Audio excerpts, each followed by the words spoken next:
nta nubwo tuzi imbaraga Imana yaduhaye kugira ngo tuzikoreshe. Yesu yavuye mu ijuru araza arakubitwa arababazwa kugira ngo jewe nawe ziriya mbaraga buriya bwiza kiriya cubahiro byose kugira ngo tubikoreshe, kugira ngo tubigenderemo. Reka mbabwize ukuri, Imana ntabwo izaza ngo iraje gukura ico kintu kiri mu rugo iwawe, wowe niwe ufite inshingano zo kukibwira, kuko ubumana bwose yabushize muri wewe. Kuko yaravuze ngo za mbaraga zose, niko bavuga mu Efeso, za mbaraga zose zamuzura mu bapfuye ngo zikorera muri twebwe. Iyo turiko tuvuga imbaraga z'Imana, iyo turiko turavuga ubushobozi Imana yadushizemo, iyo uriko urasaba ngo Mana ndabizi neza yuko ndiho, waravuze ngo waturemeye imirimo myiza muri Kristo Yesu kugira ngo tuyigenderemo. Iyo uriko urabivuga gutyo, Imana irazikuruka ikabana nawe ikaguterekera muri iyo mirimo myiza yakuremeye ukayibamwo. Kubera iki? Kubera ko bisobanukiwe n'umwanzi rero yaje kugutera. Iyo uriko uragwana n'ibintu ugomba kubigwana ubibwira ukoresha ururimi.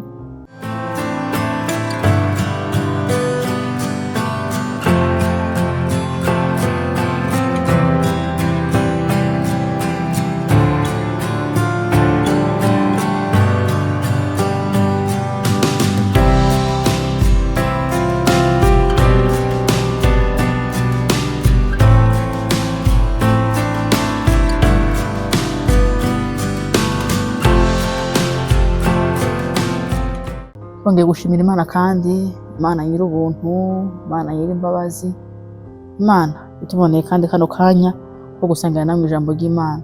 Ubuntu bw'Imana bukomeze bubaganze, bukomeze bubane natwe twese.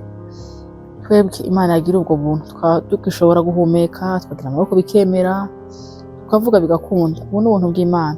Bene data, nkunze kubivuga buri munsi, iyo ubonye urabyutse birakunze, iyo ubonye hari ikintu ukoze biremeye, uje umenya ko hariho imbaraga z'Imana zibihishe inyuma. Muno minsi maze iminsi camo no mu muhanda wa Kicukiro nkabona n'amaksida menshi, ugasanga umwe yakomeretse, ugasanga undi yapfuye, ugasanga nyene habaye ibintu. Ariko wowe ugira ubwo buntu ukabona urarenganye, kandi aho baguye noneho waciye. Rero ugira ubwo buntu ukabona urarenganye, ugeze mu rugo amahoro, abantu usanze ari bazima, uje uvuga ngo Mana ndagushimiye. Ubishimira Imana, ufata umwanya wo kukonesa iyo neza y'Imana iba yakoze ibyo byose wowe utashobora gukora.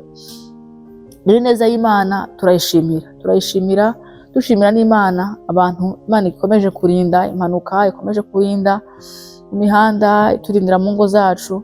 Ubwo n'ubuntu bw'Imana. Turashima Imana rero kubw'iyo favere, kubw'iyo neza yayo, kubw'imbabazi zayo. Reka rero uyu munsi twege dusangire ijambo ry'Imana. Imana dufise ku mutima.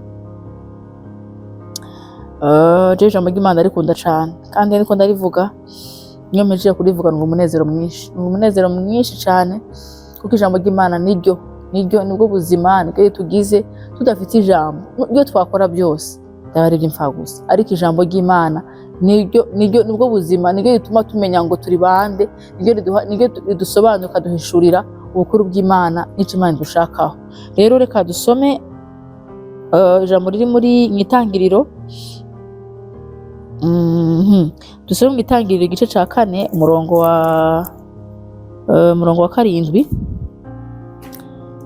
Umutwe w'ijambo uravuga ngo ibyerekeye Kayini na Abeli. Ku murongo wa 7 haravuga ngo nukora ibyiza ntuzemegwa, ariko nudakora ibyiza ibyaha byitugatugira ku rugi, kandi ni wowe byifuza, ariko ukwiriye kubitegeka. Kayini abwira Abeli murumuna we, kandi bari mu gasozi. Kayini ahagurukira Abeli murumuna we aramwica. Uwiteka abaza Kayini ati Abeli murumuna wawe arihe? Aramusubiza ati ndabizi se, ndi umurinzi wa murumuna wanje. Ahantu ushaka ko dusurinya cyane naho hantu Imana yabwiye Kayini, aramubwira ngo kandi ni wewe byifuza, ariko ukwiriye kubitegeka. Notez bien, ukwiriye kubitegeka. Aho niho uhaca umurongo. Twongera dusome muri Yeremiya igice cyaho ca mbere igice cawo ca mbere duhere ku murongo wa 4 haravuga ngo nuko ijambo ry'Uwiteka rinzaho riti nakumenye ntarakurema mu nda ya nyoko kandi nakwejeje utaravuka gushiriraho kuba umuhanuzi uhanurira amahanga. Gushiriraho kuba umuhanuzi uhanurira amahanga. Nuko ndavuga nti nyabuneka Nyagasani Yehova, dore sinzi kuvuga, ndi umwana. Ariko Uwiteka arambwira ati wivuga uti ndi umwana, kuko abo nzogutumaho bose uzabasanga, kandi ico nzagutegeka cose nico uzavuga. Kadusimbuke turi ku murongo wa 9 haravuga ngo Uwiteka aherako arambura ukuboko kwe ankora ku munwa, maze Uwiteka arambwira ati nshize amagambo yanje mu kanwa kawe, dore ngushiriye hejuru y'amahanga n'ibihugu by'abami, kurandura no gusenya, kurimbura no kubaka no gutera imbuto. Yesu ashimwe. Aho niho nshaka ko tuganira, ni amajambo nshaka ko tuganiraho, dusangira Imana yashyize ku mutima uyu munsi na mpwemu yera. Rero reka dusenge, dushimire Imana, tuje mu ijambo ry'Imana. Imana turagushimiye, Imana turaguhaye icubahiro, tugushimiye kubwo ijambo ryawe tugiye kuganira na bene data. Reka ijambo ryawe rigire impact, reka ijambo ryawe rigire ububasha imitima yacu no mu bwoko bwawe, ntaba ari twebwe ahubwo izina ryawe aba ari ryo rishigwa hejuru. Uzabyumva mwami wanje, rize rimugirire umumaro, rize rimuhindure, kuko ijambo ryawe nta na rimwe ryigera riza ridafite umurimo rigiye gukora ku buzima bwacu. Ndagushimiye ko ibyahumetse byose byahumekewe kugira ngo bidukosore, biduhanure, bidushire ku murongo. Reka rero mwami ijambo tugiye kuganira hano rigira ubushobozi mu mitima yacu kandi ritwubake. Turagushimiye Mwuka Wera, afata control, yobora imitima yacu, yobora ibitekerezo byacu, ahasigaye icubahiro cawe kiganze kandi gitegeke. Urakoze Yesu, tubisenze mu izina ryawe ryera Yesu Kristo, amen. Ndashaka rero ko tuganira ijambo rivuga ngo koresha imbaraga Imana yaguhaye, koresha ubutware Imana yaguhaye. Yesu ashimwe. Iri jambo nditekerezaho ngo turiganire, byaranyigishije cyane. Ntekereza ukuntu Imana yatugize, ico Imana yatugize n'ubushobozi yaduhaye, maze kubitekereza nitekerezaho, ndavuga iki cizere Imana yaduhaye, izi mbaraga Imana yadushizemwo, hajya twarazihishuriwe, hajya turazikoresha, hajya tuzigenderamo, cyangwa ntabwo turabimenya, cyangwa umwanzi yarabitwibye, cyangwa turacaraho gusa twirangayeho. Nabitekerejeho cyane, ndavuga ngo Mana uzimpishurire ku munsi ku wundi, ukomeze umpishurire ubwo bwiru n'imbaraga wadushizemo. Hano hantu havuze, munyumve neza, havuze ngo mwitangiriro. Ndashaka kubabwira ngo duhagarare, dukoreshe imbaraga Imana yadushizemo, n'ico Imana yaduhaye gukoresha, kugira ngo tutabaho ubuzima. Uramaze kubaho ubuzima uri umukene kandi ufite ubutunzi. Uramaze kubaho ubuzima ukarya nabi kandi ufite amafaranga kuri konti, kubera ko utazi ko iyo konti ari yawe.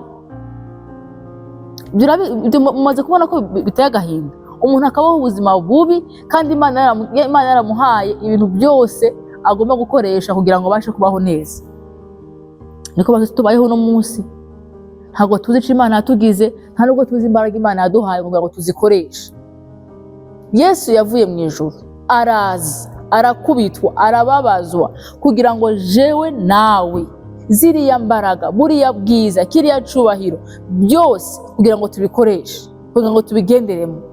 Nibuke haranasomye mu itangiriro ukuntu Imana irema umuntu, ngo yarafashe ngo irabumba umuntu, imaze kubumba ubutaka, maze kubumba umuntu imuhumekera mu mwuka wayo. Umwuka w'Imana ico nababwira co niwo duhumeka, umwuka w'Imana niwo duhumeka. Ngo imaze kumubumba ayimuhumekera umwuka, imukatira ingobyi, imuha ahantu ho gufata, nk'ubu yafata Imana ikagukatira karumuna yose ikayiguterekamo. Imaze kuyigukatira ikahita igushiriramwo ngo igiti kirimwo imbuto zose kugira ngo uzige igihe cose ngo ushakiye. Niko ijambo ryambwiye. Imushiriramo igiti muri iyo ngobyi, imushiriraho ngo n'izahabu, imushiriraho ngo n'inzuzi ngo enye ngo zigenda zikatira hirya no hino, imushiriraho ibintu byose, imushiriraho ikintu cose yifuza. Ariko hageze imbere yamubwira ngo hariho igiti kimwe utemerewe kujyaho, ariko ibindi byose izo mbuto uzaza ugiza igihe cose ushakiye. Umva ikintu Imana yari yaduhaye, nivyo Imana yari yaduhaye kubamo, ariko umwanzi araza arabitwambura.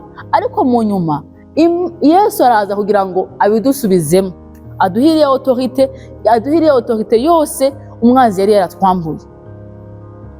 Niho hahayo nabasomeye ico Imana idusaba.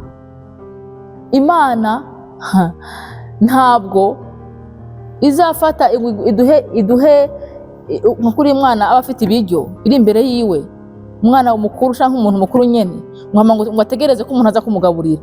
Agomba gufata ikiyiko wenyene akirisha, ni responsabilité ziwe. Hano nababwira nikire, tugomba kumenya imbaraga Imana yaduhaye kugira ngo tuzikoreshe, kugira ngo tubashe kubaho ubuzima bwuzuye, ndabisubiye ngo bwuzuye. Ntibikunda ko tubaho ubuzima bwuzuye tutarasobanukirwa ico Imana yatugize, n'ico Imana yadushizemwo, n'ico Imana yaduhaye. Hano Yeremiya Uwiteka amubwira ngo ngushiriyeho guhanurira amahanga, yarabyanse. Yaravuze ngo ariko Uwiteka urambwira ati, yaravuze ngo ku murongo wa 2 yaravuze ngo ariko Uwiteka usisi, haravuga ngo nuko ndavuga nti nyaboneka Nyagasani Yehova, dore sinzi kuvuga ndi umwana. Yeremiya yarabyanse, arabihakana, aravuga ngo simbyemera. Kandi Imana yamubwiye ngo nzaguha amajambo uvuga, ndakubwiye ngo wowe uzagenda uvuge ibyo uzavuga ibi, ngushiriyeho kurimbura no gutera imbuto. Yesu ashimwe. Ibyo rero Imana yadushiriyeho ntabwo tubyumva, ntabwo dukeneye kubyikoza, turagira ubwoba, umwanzi akaza akadutera. Kandi Imana yaraduhaye ububasha bwo kurimbura imbuto yose itatewe n'Imana. Imana yaduhaye ububasha bwo kuyirimbura. Imana iduha n'ububasha bwo gutera. Reka mbabwize ukuri, Imana ntabwo izaza ngo iraje gukura ico kintu kiri mu rugo iwawe. Wowe niwe ufite inshingano zo kukibwira, kuko ubumana bwose yabushize muri wewe. Kuko yaravuze ngo za mbaraga zose, niko bavuga mu Efeso, za mbaraga zose zamuzura mu bapfuye ngo zikorera muri twebwe. Ziriya zose maze iminsi mbwiye ngo Mana, ziriya mbaraga amaso yanje, umwuka wanje ntuzanshiremo ntarabona ziriya mbaraga zikora neza nkuko abitubwiye. Iyo fuhe narifite muri kino gihe ndiko ndabisaba Imana, kuko Imana yacu ntabwo ibesha. Ntaje Imana yavuze ngo rihere. Ikintu cyose Imana yivugiye kigomba gusohora ku buzima bwacu. Rero nahacu kubirekrama, nahacu kuvuga ngo mbega Mana, kwiza imbaraga wazidushizemo. Muzi ko umwanzi adutera, agatera abana bacu, agateza ingwara, agatera abana bacu, agatera ingo zacu, akazana desordre mu ngo, akazana ibintu byose bidakwiriye, tukabireba ngo Mana, batavuga ngo Mana ngo bizava hano ryari. Ukumva mengo hari undi muntu ufite inshingano zo kuza kubikuraho, ukumva nkaho wahamagara abandi bakozi b'imasha nk'undi muntu wese ngo aze kubikuraho. Ufite izo nshingano, ufite izo mbaraga, warazihawe. Nimba warizeye Umwami Yesu nk'umukiza mu bugingo bwawe, nimba uri umwana w'Imana, ufite imbaraga zo kubwira. Imana yaguhaye inshingano zo kubwira ibintu byose ngo nibiveho, urabirimbura. Ugomba kwisobanukirwa. Iyo utarisobanukirwa, umuntu araza akagurisha uko ashatse. Iyo utaramenya icyo Imana yakugize, umuntu agufata uko ashatse. Iyo umwana ataramenya ko ari umuragwa, umukozi amukoresha ibyo ashatse, amuyobora uko yishakiye. Ariko iyo amaze kumenya ko ari umwana wo muri urwo rugo, ko ari umuragwa, asigara atanga amategeko. Ariko iyo atarabimenya, umukozi wo muri urwo rugo niwe usigara umukoresha ibyo yishakiye. Ndashaka kubabwira iki? Nimba Imana yarabwiye Kayini iramubwira ngo dore ikibi kiri ku rugi wawe kirigiye kwinjira, ariko ufite inshingano, ufite ububasha bwo kukibwira ngo ntikize, bwo kugikumira. Ufite ubwo bubasha buri muri wewe, kucemera no kucankira ni wowe ufite ubwo bubasha. Murumva ko Imana yari ifite kubuza ico kintu Kayini kwica mwene wabo. Yari ifite ubwo bubasha guhagarika, gufata ukuboko, gufata umutima wa Kayini ikamubwira ngo bireke, ariko yaramubwiye ngo ni wewe ufite ububasha bwo gusohora ico kintu kibi gishaka kwinjira mu mutima wawe ngo wishe mwene wawe.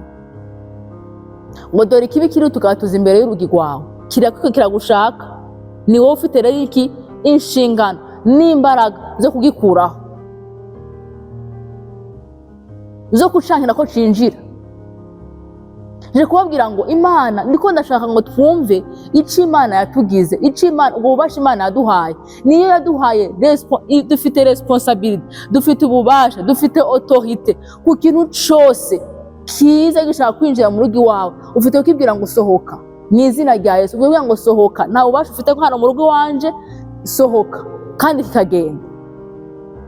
Kubera iki?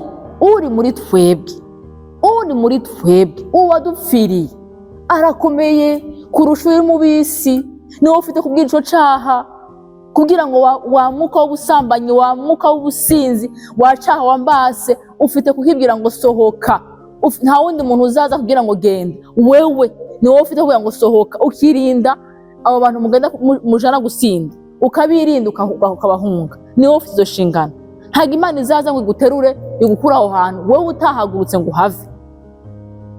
Nahawe nahanje ho kurimbura. Imana yatubwiye ngo mushiriyeho Yeremiya guhanurira amahanga. Urumva ico kintu ko kuva kera ngo nakumenye, usomye hejuru ngo nakumenye ngo utaraje no mu nda ya mama wawe. Bivuze ngo twega turiho Imana ituzi tutaranabaho, n'ababyeyi bacu batawutekereza. Tekereza kariya kana kawe kari nubwo kariho kuriya, Imana yagatekereje kera kandi ifite icyo yagateguriye gukora. Yagashiriyeho kugira ngo gasenye, karimbure iyo migambi y'umwanzi, kongere kubake. Twebwe ture tuhari hano kugira ngo twubake, tongere tunarimbure ibitaratewe n'Imana byose mu rugo rwawe, mu muryango wawe. Ntabwo ugomba kubireberera ngo Imana irabizi, ukavuga ngo Imana irabizi, Imana irabibona nyene. Haleluya, irabibona. Ariko mumenye neza yuko Imana ububasha yadushizemo nta kindi kintu iteze gukora mu gihe wowe utararambiwe ngo usobanukirwe ni giki ubwo buzima urimo utarawurambirwa. Muvuye ngo ndakeneye kubuvamwo, uburambirwe utegeke, uvuye ngo Mana ndabirambiwe, ndashaka kubisohokamo, ibintu ndabisohotsemo, ubukene ndabusohokamo, ukabibwira kandi birumva, birasohoka, kuko byose n'umwuka. Tuvuge haleluya. Nta kintu na kimwe gihari hano ku isi kitumva, byose birumva. Upfa gusa gutekereza ngo niki Imana yangize. Hariya biri mu isi byose ntibyaremwe n'Imana, ntibyaremewe twebwe. Twamara kubibwira, kuba ubibwira umunsi ntubone byahindutse, ntabwo bivuze yuko bitumvishije. Biba byumvishije, ahubwo bitegereje ko igihe kigera gusa ngo bigushikire. Ariko nahawe kubibwira, ntubikomera amashi ngo bireve ngo ndabibona ngo Imana irabizi, ukomeze kurira, ukomeze kuganya, kandi warahawe ubasha kubikurunyuraho. Ijambo ry'Imana ratubwira ngo iki? Ratubwira ngo dore ngo nabahaye ububasha n'ubushobozi ibyo muzokandagira mu isi, ibyo muzaboha mu isi no mu ijuru bizabuka. Mbashiriyeho kuba abahanuzi. Nimba aramushiye kuba umuhanuzi w'amahanga, tekereza rero ku rugo rwawe. Basi hanura, ureke n'amahanga, hanurira basi urugo rwawe, randura imbuto mu rugo rwawe, mu muryango wawe, mu bavandimwe bawe. Nico Imana yaguhaye, ntitubikomera amashi. Imana yarabwiye kandi narambwira ngo ikibi kiho kirinjira mu rugo iwawe. Nibuka umunsi umwe, iyo utabirambiwe ubigumamo, kandi nta kibazo bigutwara, urabigumamo ukabisengeramo, kandi Imana nayo ikabikurekeramo nyene. Ariko umaze gusobanukirwa, umaze gusobanukirwa imbaraga, ubwinshi bw'imbaraga bwazuye Kristo mu bapfuye bukorera muri twebwe, wahita umenya neza yuko nta kintu na kimwe kigomba kugutera ubwoba, nta kintu na kimwe kigomba kwemera ko cinjira mu rugo rwawe. Ugomba kukihangana kugira sohoka, genda. Waba ugwaye ntabwo ufite ubasha kwa mu mubiri wanje, sohoka genda. Ntabwo bafite ko mu bana banje waba ugwaye we, sohoka ukabubwira, kuko Imana yaduhaye ubwo bubasha kugira iki, bwo gutera imbuto no kurimbura. Muzi ngo tugomba kurimbura ukuntu zingana. Hari ibintu imiryango baba baratongere ku buzima bwawe, ukavuga ngo uriya mwana nta nazagera, uriya mwana wo kwa naka azakwiga ariko ntazabona akazi, uriya mwana wo kwa naka azagira imyaka 40 atarashaka. Wowe kumvirekeraho, iwacu ntabwo dushaka, iwacu no kubimeze, ukabyemera nawe ukumva nibyo, uzapfu. Bizaguma gutyo mu gihe utarahaguruka ngo ubirambigwe, uvuge ngo ase ndabirambiwe. Hari icyo Imana yavuze, hari icyo Imana integeka gukora, ugikore ubikureho. Bizaguma gutyo. Ejo bundi hari umudamu yampaye ubuhamya ukuntu iwabo abakobwa bose bavukana ari 4. Abakobwa 4 kandi bose barize neza, ama university, amashure meza, ariko hakaba umuntu wo mu muryango w'iwabo yavuze ngo abana bo kwa naka nta kintu bazimarira. Umwe muri baravuga ngo, kandi bari bakijijwe, umwe muri baravuga ngo ibi bintu turimo nibiki, umwe narize neza na ubuse tugume gusa tubirebere gusa tumenye ngo nibyo nyene. Bafata amasengesho barabisengera, baravuga ngo turansi iki kintu, turagihakanye, ibyo bavuze byose turabirimbura, turarandura imbuto yose itatewe nayo ku buzima bwacu. Ikintu cyose bavuze ku buzima bwacu gituma tutabona akazi, turagikuraho. Bene data, nta minsi byamaze, buri muntu wese agenda abona akazi buke buke, ndavaho gutyo. Kubera iki? Barahishuriwe, bamenye ngo kino kintu cyatujeho, ikino kintu ni ikintu bateje, tugomba kukirandura rero. Hari ibintu byinshi tutazi, abasekuru bacu baba baragendeye ngo tutazi, baba baravuze kuri ababyeyi bacu, baba baravuze ku bantu canke no mu kibano, umuntu bakavuga ku bana bawe. Ibyo byose tubifiteho ububasha. Nta mbaraga na zimwe ziri hejuru y'imbaraga z'Imana. Nimba Imana yaravuze ngo Kayini ufite ububasha wo kubitegeka, tegeka aho gasuzuguro mu rugo rwawe, tegeka umugabo atarakizwa ukomeze utema. Ndahamagaje agakiza mu rugo rwanje, ndahamagaje. Hano hazari imyuka myinshi yahagurukiye imiryango, yahagurukiye abana. Homosexuality yasaze hano hanze, basigaye bashaka ngo nubwo iyo bagiye no kugenda mu kabari ngo basigaye ngo hari ibintu basigaye babaha bituma bahindura amahormone. Bireze hano hanze ku buryo umwana wawe agenda akagaruka utabizi, ariko ari ibintu bamuhaye nawe atabizi, agasanga amahormone yahindutse. Ukaza ku mwana yabutse mu tana kugira ngo yashaka kwibera umugore, umukobwa, kandi ari umuhungu. Tugomba kubitegeka, ukavuga ngo nta mwana nonkeje, nta mbuto yo mu nda yanje izahura n'iki cabo. Ukabitegeka kuko ururimi rwawe, urupfu n'ubugingo biri hehe? Biri ku rurimi rwacu. Kandi ijambo ry'Imana ryarambwiye neza ngo nzabagirira ibyo numvishije akanwa kanyu kivugiye. Ibyo numvishije muvuga n'akanwa kanyu ngo niko nzabagirira. Uko niko Imana yatubwiye. Ngo ni ijambo ry'Imana, nzabagirira ibihwanye n'ibyo numvishije n'akanwa kanyu muvuga. Iyo utavuze, mwibuke Yeremiya ari mwibohero. Yeremiya agiye mwibohero ariheba, amererwa nabi, maze yanga no gusenga. Umunanira gusenga biranga, maze ngo Imana ngo iramusangira amubwira ngo Yeremiya mpamagara ndagutabara, nkwereke ibyikinze n'ibyihishije. Kubera ko Imana amubwiye ngo mpamagara, kuko itamutabaye ataramuhamagara, nuko yari akeneye kumva. Yari abizi ko navuga, kuvuga kwiwe harimo imbaraga zihindura ibintu. Kwatura kwawe, gusenga, uzi ko hari abantu baza no gusenga bagitangira kuvuga amajambo 2 bikaba birarangiye, ukavuga uyu muntu byagenze gute? Ariko wamushira hariya hanze ngo avuge, akavuga kira mwene data yarameze gutyo. Naramubwiraga ko watuganira ijambo ry'Imana tuwahuye, akavuga ati sinshobora, sinzi naho bihera naho bihereza. Ariko wamushira hanze tuvuga ibindi bintu akazovuga. Iyo bivuga iki? Satani n'umubeshi aradushuka akatubuza kuvuga iby'ingenzi, akatubuza kuvuga iby'umumaro ku buzima bwacu, ariko tugafata umwanya tuvuga ibindi bidafite umumaro byo hanze. Ariko watangira gusenga amajambo abiri akaba ayandi akurikira akaba arakame, kandi ufite byinshi byo gusengera, ufite byinshi byo gusenya, ufite byinshi wicaye ugatekereza neza, warimbura ukongera ukubaka. Rero ni inshingano zacu. Menya imbaraga Imana yaguhaye, menya icyo Imana yakugize. Ijambo Yesu agiye kwenda ngo yaravuze ngo Mana bwa bwiza bwose, za mbaraga zose, byose narabibashikirije. Iyo ngobyi, izo mbuto, ico giti, ibyo bintu byose bidusobanukiwe icyo Imana yatugize n'ubwiza Imana yatuzaniye twabibamwo. Ariko kubera ko tarasobanukirwa icyo Imana yatugize, turiho tumeze nka za mayibobo, turiho tumeze nk'abantu batazi iyo baja, batazi niyo bariko baragana. Kubera iki? Ntabwo tuzi icyo Imana n'imbaraga Imana yaduhaye. Yesu ashimwe. Ariko ndashaka kubabwira iki bene data, bitegeke ikibi kireke kwinjira mu rugo rwawe, gitegeke. Reka mbabwire, nahora ndeba kaci kera, twaba tureba kaci iyo batangiraga kugwana,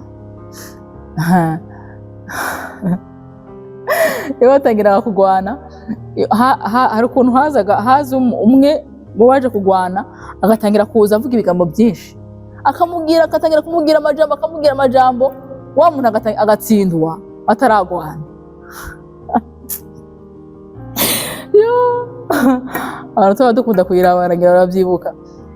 Yaravuga ngo namwibuka izina neza, kikavuga yamugeraho agatangira kugira ubwoba, ataramugera yamutsinda mu kanya nko guhumbya. Kubera iki? Yamaze kumumenasa n'amajambo yamubwira, amuga ati wowe ntacu urimwo, ntacu maze, raba ukuntu umeze, raba ukuntu.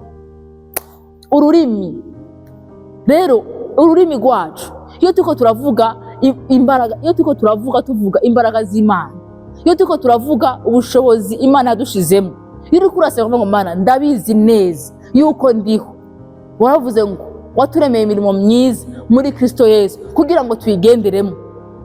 Iyo uriko urabivuga gutyo, Imana irazikuruka ikabana nawe, ikaguterekera muri iyo mirimo myiza yakuremeye ukayibamwo. Kubera iki? Kubera ko bisobanukiwe n'umwanzi rero yaje kugutera.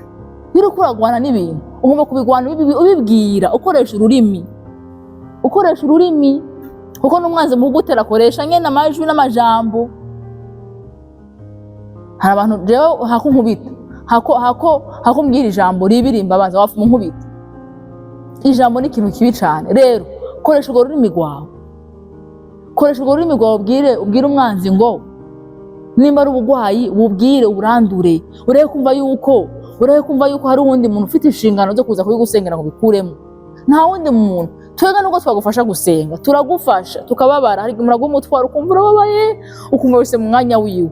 Ariko nubwo nababara, ntabwo nanganya hawe, ntibaze bakubeshe, ntabwo nanganya hawe. Wowe ntabwo usinzira nijoro umwana agwaye, ntabwo usinzira nijoro umugabo wawe agwaye, ariko je ntandukanye nawe, ndagenda nkasenga ariko nkasinzira. Bivuga iki rero? Iyo wamenye imbaraga zigukoreramo, ntabwo umenya ngo ni nakani wazansengera, nzamutware kuri nakamunsi. Ubwo bubasha urabufite, ubwo bubasha twarabuhawe.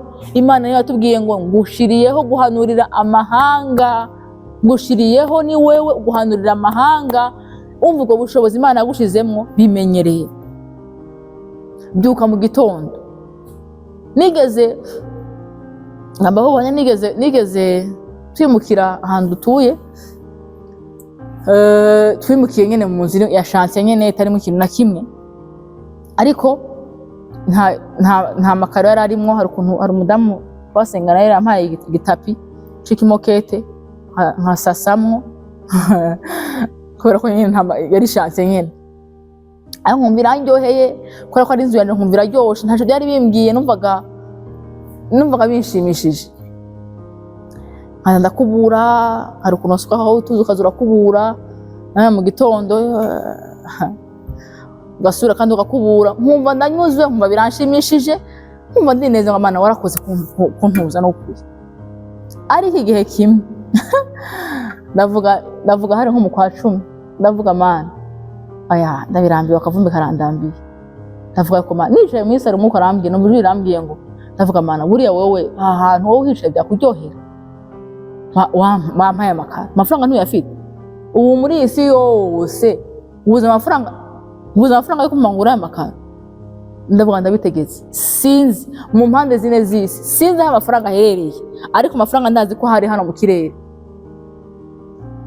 basha sinzi aho aherereye ariko ico nziko nuko nzi neza yuko amafaranga urayafite ndayakeneye kuyabona aya makaro nzoje muri bonane ntari muri rivumbi nko ndakubura tuvuge haleluya ko nayabonye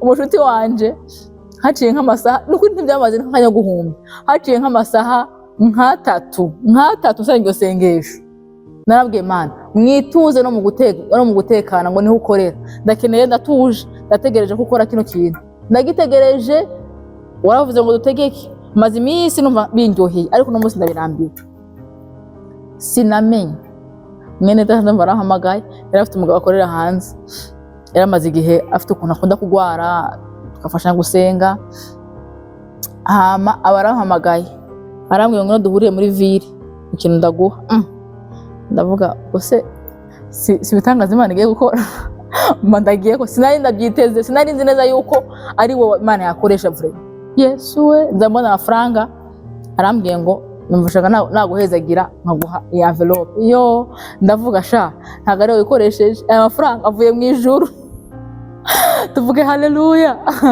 Imana yarabikoze iyo bonane yarangiye neza byahuranye n'andi mafaranga nayifite make yukongerezaho ndabikora birarangira aya makarajamo bivuze iki ibiri mu isi byose iki nukirambirwa ukagitegeka hobe ngo mana ndakeneye kubona iki kintu gihinduka mwibuke Jacob ukuntu yarafashe Imana kamwe sinkurekura utampinduriye izina birashoboka sinkurekura tugomba kumenya determination ngo sinkurekura utampinduriye izina kabira ngo mana ibi bintu ndabirambiwe ukabitegeka kandi birumva bifite amatwi yo kumva byose kuko byaremwe n'Imana byumva ijwi ry'Imana birumvira ko niko kuri kw'ijambo ry'Imana rero ururimi rwacu turukoreshe nkuko ijambo ryatubwiye mu itangiriro yavuze ngo Imana yarabumbye umuntu maze kumubumba imuhumekera nk'umwuka wayo umwuka dufite nuko tuwukoresha nabi ariko iyo tuwukoresha mu kuvuga ibyiza mu kuvuga ibindi bintu tukamenya ko umwuka Imana yaduhaye atari uwacu ni umwuka w'Imana tugomba kuwukoresha mu kurema no mu guhesha abandi umugisha ariko turirana ubutunzi umuntu akarirana inzahabu mu nzu umuntu akarirana ibintu mu nzu kandi Imana yaduhaye turi mu ishusho y'Imana twaremwe mu ishusho y'Imana mfite umutwaro mfite inzozi zo kuzobona ubwo bwinshi bw'imbaraga bwazuye Kristo mu bapfuye bukorera mu bera kandi ndabizi ko igitondo kimwe tuzabibona nidukomeza kugira umwete wo kwegera Imana tuzobona izo mbaraga zikora umuntu abitegeka bikumva kandi birumva ndabizi neza ibindi kubabwira nuko nzi neza yuko isi y'umwuka ifite uburyo ikora kandi irakora birumva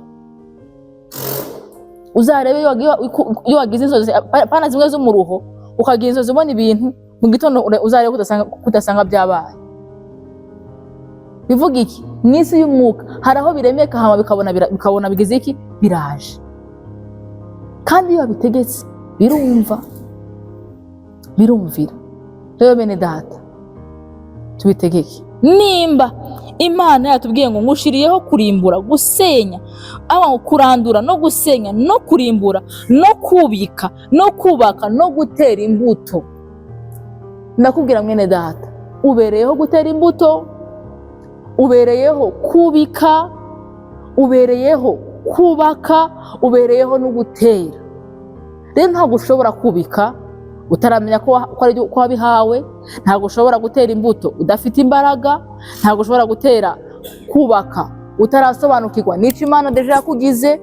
Urashobora ko hari abandi bantu babihawe, ariko nahaje twese ho kubyuka mu gitondo ugatera imbuto mu rugo rwawe, ukavuga ngo ndateye imbuto y'amahoro, ndateye imbuto y'ibyishimo, ndateye imbuto y'ubugwaneza, ndateye imbuto y'ubutunzi, ndateye imbuto yo gukiranuka. Ukabyuka ukayitera buri gitondo, hama ukarandura. Ubanza urandure imbuto zitatewe n'Imana mu buzima bwawe. Ibyo baba bateye bitavuye ku Mana ufite kubirandura.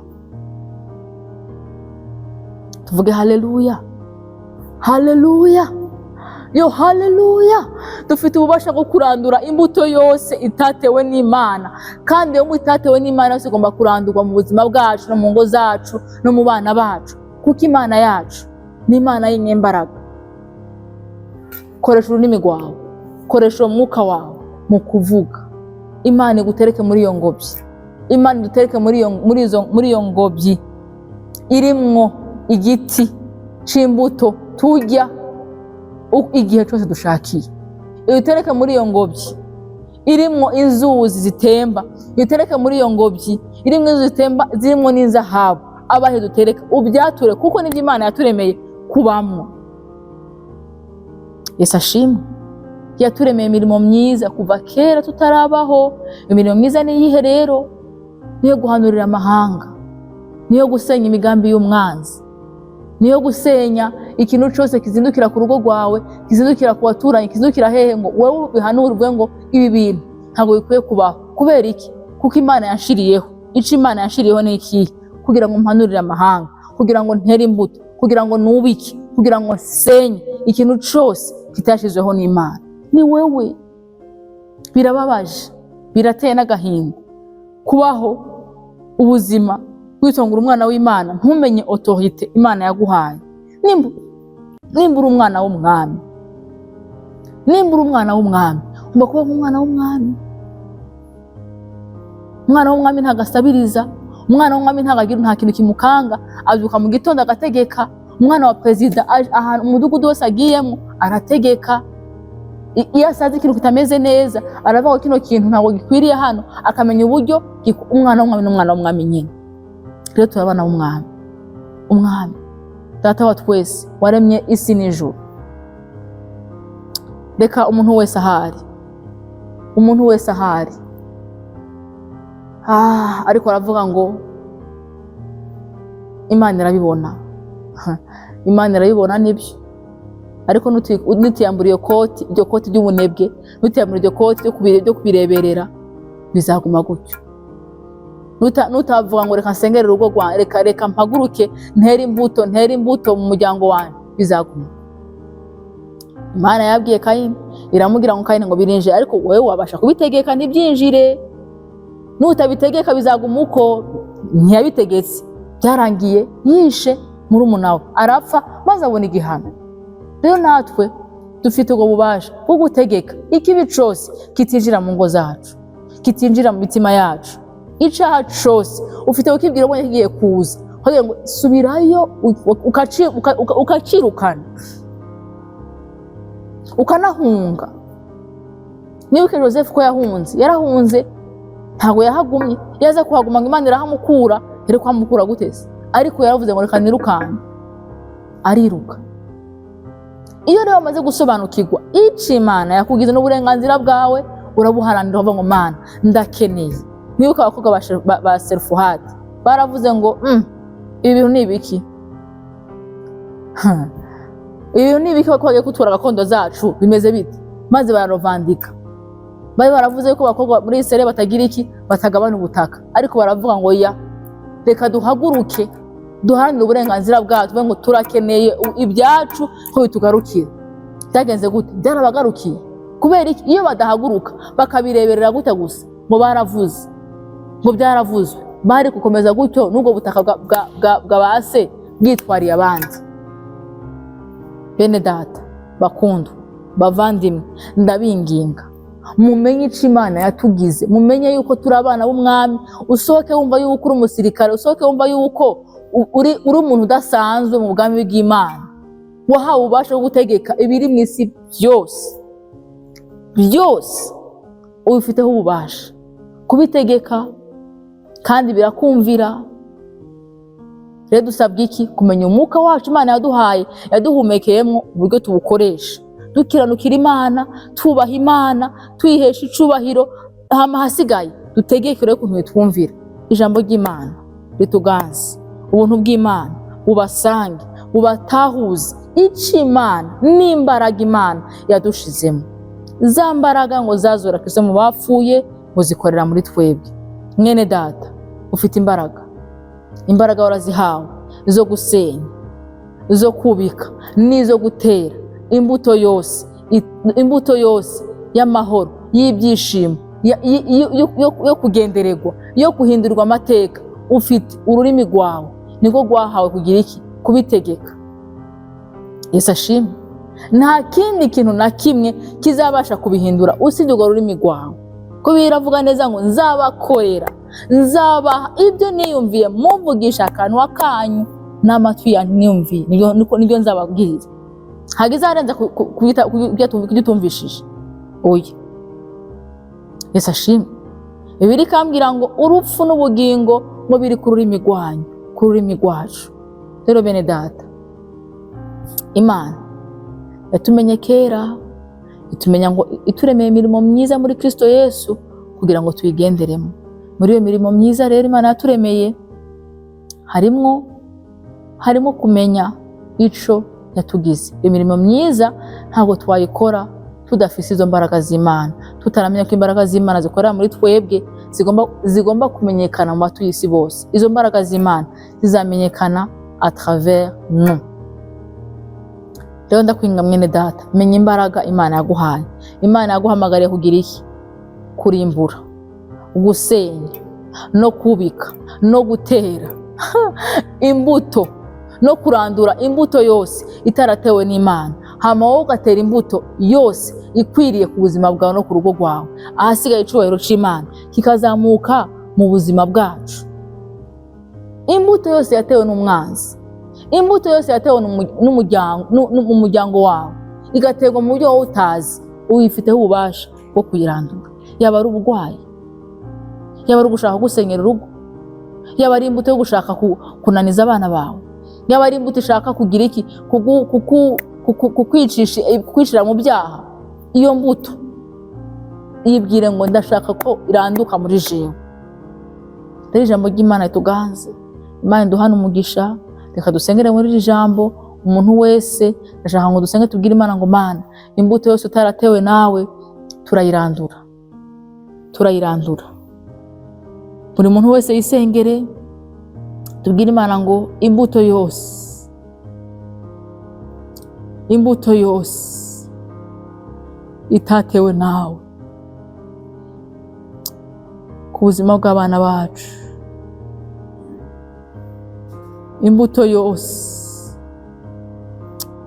yatewe mu bana ikabatera ubusinzi, imbuto yose itatewe nawe mu bana ikabatera umwuka w'ubusambanyi, imbuto yose itatewe nawe igatera abana kutubaha ababyeyi, imbuto yose itaratewe nawe ikabuza abana kwiga, imbuto yose itaratewe nawe igatuma abantu batabona akazi, imbuto yose itaratewe nawe igatuma mwami wanje umwuka wa homosexualité, imbuto yose itaratewe nawe mu ngo bigatuma mwami ingo zitubaka neza, ingo zisenyuka buri gihe, imbuto yose itaratewe nawe igatuma mwami wanje abantu batagubwa neza, badakizwa ku rugezo rukwiriye, imbuto yose itaratewe nawe ituma abantu bagira urwango, ntibagira urukundo, imbuto yose itaratewe nawe igatuma mwami wanje abantu batava aho bari ngo bagera ahandi, imbuto yose itaratewe nawe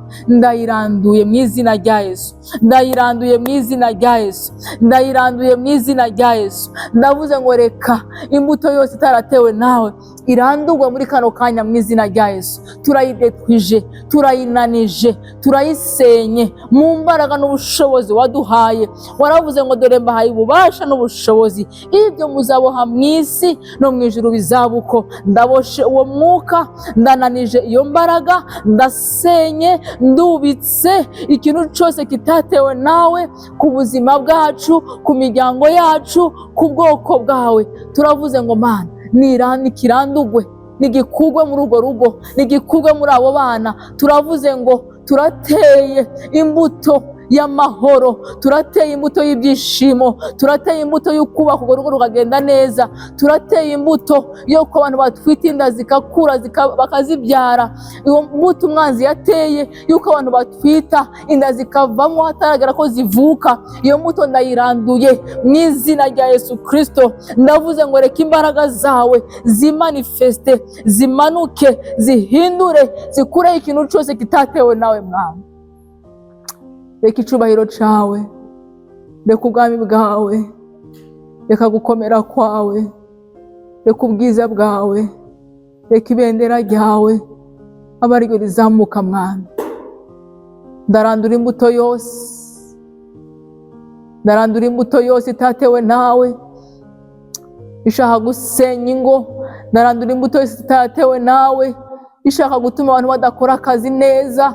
Ndarandura imbuto yose yatatewe nawe ituma uriya muryango utubaka Mwami wanje, iriya miryango itubaka. Ndarandura imbuto yose itaratewe nawe ituma bariya abana badashaka.